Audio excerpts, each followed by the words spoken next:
আজ থেকে প্রায় ৫,০০০ বছর পূর্বে নির্মিত একটি স্থাপত্য শিল্প আজও পুরো বিশ্বকে নিজের রহস্য চাদরে আবৃত করে রেখেছে। এর রহস্যজাল এতটাই বিস্তৃত যে আধুনিক টেকনোলজি ও বিজ্ঞান আজও তার রহস্যজাল ভেদ করে বেরিয়ে আসতে পারেনি। ঠিক যেমনটি আপনি অনুমান করছেন, আমি গিজার পিরামিডের কথাই বলছি। আজ আলোচনা করব রহস্যময় পিরামিড নিয়ে। চলুন কথা না বাড়িয়ে শুরু করা যাক।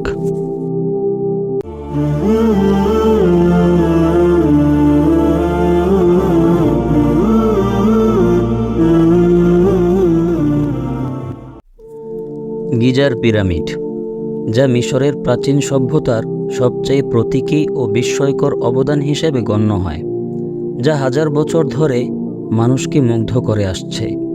কায়রোর উপকণ্ঠে গিজার সমভূমিতে অবস্থিত এই পিরামিডগুলো বিশ্ব ইতিহাসের অন্যতম পুরাতন ও গুরুত্বপূর্ণ স্থাপত্য। প্রাচীন মিশরীয়দের বিস্ময়কর নির্মাণ কৌশল, ধর্মীয় বিশ্বাস এবং শাসকদের মহত্ব প্রকাশের এক অনন্য উদাহরণ হিসেবে গিজার পিরামিড আজও দাঁড়িয়ে আছে। গিজার পিরামিড কমপ্লেক্সের মধ্যে 3টি প্রধান পিরামিড রয়েছে, যা প্রায় ৪,৫০০ বছর আগে প্রাচীন মিশরের চতুর্থ রাজবংশের ফারাওদের সমাধি হিসেবে নির্মিত হয়েছিল। খুফু, খাফরে এবং মানকেউরে নামক 3 ফারাও এই পিরামিডগুলোর নির্মাণের মূল কেন্দ্রবিন্দু। এদের মধ্যে খুফুর পিরামিড, যা গ্রেট পিরামিড নামে পরিচিত, সবচেয়ে বড় এবং আশ্চর্যজনক। প্রাচীন বিশ্বের 7টি আশ্চর্যের মধ্যে একমাত্র টিকে থাকা এই পিরামিডটি প্রায় 146.5 মিটার বা 481 ফুট উচ্চতা বিশিষ্ট ছিল, যদিও বর্তমানে এটি প্রায় 138 মিটার বা 451 ফুট উঁচু। খুফুর পিরামিড নির্মাণে প্রায় 2.3 মিলিয়ন চুনাপাথরের ব্লক ব্যবহৃত হয়েছে, যাদের প্রতিটির ওজন গড়ে 2.5 টন থেকে 15 টন পর্যন্ত। নির্মাণকালে ব্যবহৃত প্রযুক্তি ও শ্রমিকদের সংখ্যা নিয়ে অনেক গবেষণা হয়েছে, তবে সঠিক সংখ্যা ও পদ্ধতি নিয়ে এখনও বিতর্ক রয়েছে। ধারণা করা হয় প্রায় 20,000 থেকে 30,000 শ্রমিক কয়েক দশকের পরিশ্রমে এই বিশাল পিরামিড নির্মাণ করেছিল। তবে অদ্ভুত ও রহস্যজনক ব্যাপার হল, খ্রিস্টপূর্ব 4,500 বছর পূর্বে বিজ্ঞান ও আধুনিকতার ছোঁয়া না পাওয়া মানুষগুলো কী করে এতটা নিখুঁতভাবে প্রকৌশল ও জ্যোতির্বিদ্যার সমন্বয়ে প্রায় 60 থেকে 80 টন পর্যন্ত ওজনের 23 লক্ষ ব্লক দিয়ে এই সুউচ্চ অবকাঠামো নির্মাণ করতে সক্ষম হয়েছিল, যা হাজারো প্রাকৃতিক দুর্যোগ মোকাবেলা করে আজও মাথা উঁচু করে দাঁড়িয়ে আছে। বেশ কিছু জ্যোতির্বিদ, গবেষক ও ইতিহাসবিদ দাবি করেন যে গিজার 3টি প্রধান পিরামিডের অবস্থান ও আকার আকাশের ওরিয়ন তারামণ্ডলের 3টি প্রধান তারার অবস্থানের সাথে মিল রাখে। এই তথ্যটি ওরিয়ন কোরিলেশন থিওরি নামে পরিচিত।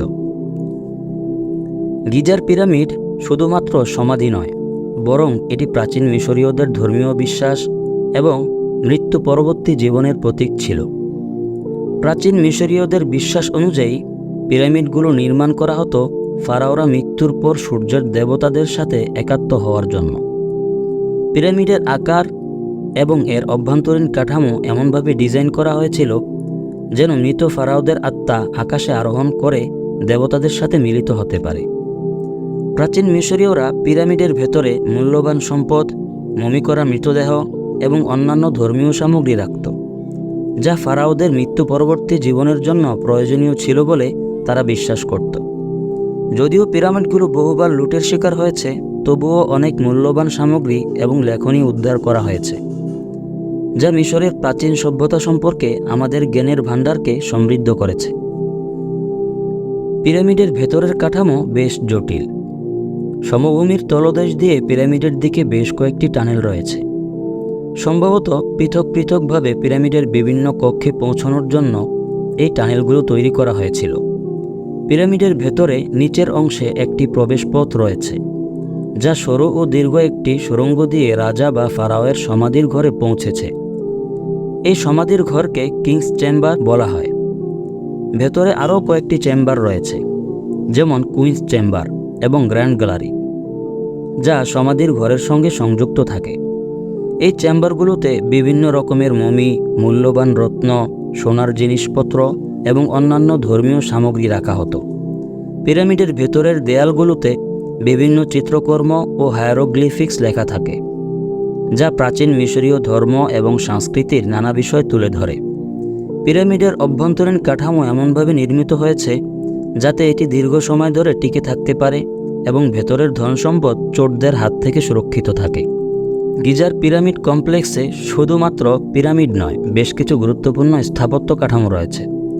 এর মধ্যে সবচেয়ে বিখ্যাত হল গ্রেট স্ফিংক্স, যা একটি সিংহের শরীর ও মানুষের মাথার মূর্তি। স্ফিংক্স, যা ফারাও খাফরের চেহারা বলে মনে করা হয়, গিজার পিরামিড কমপ্লেক্সের অন্যতম রহস্যময় ও প্রাচীনতম স্মৃতিস্তম্ভ। কমপ্লেক্সের অন্য কাঠামোগুলির মধ্যে রয়েছে বিভিন্ন মন্দির, নৌকাপিঠ এবং অন্যান্য ছোট ছোট পিরামিড, যা ফারাওদের পরিবারের সদস্যদের জন্য নির্মিত হয়েছিল। এগুলো মিশরের ধর্মীয় ও সাংস্কৃতিক জীবনের এক সমৃদ্ধ প্রতিচ্ছবি বহন করে। ৪৫ তলা বিশিষ্ট ভবনের সমান উচ্চতার এই পিরামিডের ওজন প্রায় ৫৮ লক্ষ টন, যা বর্তমান বিশ্বের সর্বোচ্চ ভবন বুর্জ খলিফার প্রায় ১২ গুণ। ১৮৮৯ সালে আইফেল টাওয়ার নির্মাণের আগ পর্যন্ত এই পিরামিডই ছিল মানব নির্মিত সর্বাধিক উঁচু স্থাপনা। ১৯৭৯ সালে ইউনেস্কো মনোনীত হওয়ার মাধ্যমে গিজার পিরামিড সপ্তাশ্চর্যের স্থান পায়, যার ফলে এটি বিশ্ববাসীর নিকট অন্যতম প্রধান পর্যটন কেন্দ্র হিসাবে পরিচিতি লাভ করে। আজকের দিনে গিজার পিরামিড বিশ্বজুড়ে পর্যটকদের আকর্ষণের কেন্দ্রবিন্দু। প্রতি বছর লাখ লাখ পর্যটক এই প্রাচীন নিদর্শনগুলো দেখতে এবং মিশরের অতীত সম্পর্কে জানতে এখানে আসে। যদিও আধুনিককালে পিরামিডের আশেপাশের এলাকা উন্নত করা হয়েছে, তবে এর প্রাচীন মহিমা এখনও অক্ষুণ্ণ রয়েছে। আধুনিক প্রযুক্তি এবং বিজ্ঞান ব্যবহার করে পিরামিডের নির্মাণ প্রক্রিয়া এবং এর অভ্যন্তরীণ কাঠামো নিয়ে নতুন নতুন তথ্যও আবিষ্কার হচ্ছে। গিজার পিরামিড নিয়ে গবেষণা ও অনুসন্ধান আমাদের মানব ইতিহাসের এক অনন্য অধ্যায়ের সাথে যুক্ত করে। গিজার পিরামিড শুধুমাত্র একটি স্থাপত্য কীর্তি নয়, এটি মানব সভ্যতার অগ্রগতির একটি প্রতীক। প্রাচীন মিশরীয়দের অসাধারণ কৌশল, স্থাপত্য এবং ধর্মীয় বিশ্বাসের প্রকাশ ঘটেছে এই পিরামিডগুলির মাধ্যমে। হাজার বছর ধরে মানুষকে বিস্ময়াভিভূত করে রাখা এই পিরামিডগুলো আজও মিশরের ইতিহাস এবং সাংস্কৃতিক ঐতিহ্যের সাক্ষ্য বহন করছে। এই প্রাচীন স্মৃতিস্তম্ভগুলো শুধু প্রাচীন মিশরীয়দের কীর্তিকলাপের নয়, বরং মানব সভ্যতার দীর্ঘস্থায়ী উত্তরাধিকার হিসেবে থেকে যাবে।